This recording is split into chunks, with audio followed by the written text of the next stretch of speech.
Je pense Belette dans Tu t'appelleras lapin. En fait, quand j'étais petite, j'adorais Fifi Brin d'Acier. Et quand j'ai grandi, j'ai beaucoup aimé le Totoro.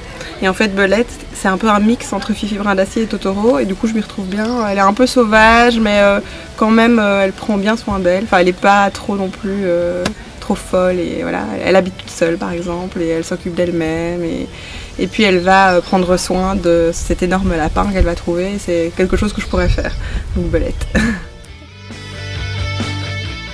C'est une œuvre que c'est un livre que je viens de finir je crois qu'il est parti à l'impression il y a 2 semaines, qui s'appelle Éclat et Laki, chez Albin Michel, donc qui va sortir en novembre, donc qui n'est pas encore à voir, qui est inspiré par ma maternité et par mes voyages, notamment un voyage que j'ai fait en Islande, où j'ai vu un volcan en éruption, et donc c'est un peu un mix de tout ça, une espèce d'ébullition comme ça dans ma vie. Et sinon, un qui existe déjà, peut-être, encore une fois, Tu t'appelleras lapin. D'accord. En fait, je dis tout le temps que c'est vraiment mon métier de rêve, donc je vois pas très bien.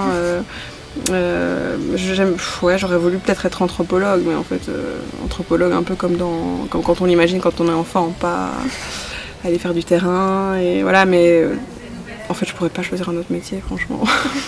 Par contre, je pourrais pas choisir entre autrice et illustratrice, c'est vraiment le package. Il y a un livre d'une autrice illustratrice suédoise qui s'appelle Emma Hadbog, qui s'appelle Le Repère, que j'adore vraiment, je le trouve incroyable, surtout en fait elle dessine beaucoup d'enfants dans ce livre, et je trouve que en fait les illustrateurs, on a tous, je pense, vraiment du mal à dessiner les humains parce que je pense qu'on les connaît trop bien.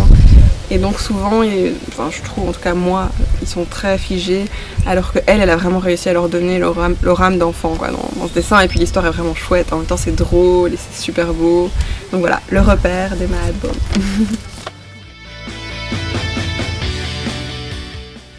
Mon fils, ça peut. Totalement.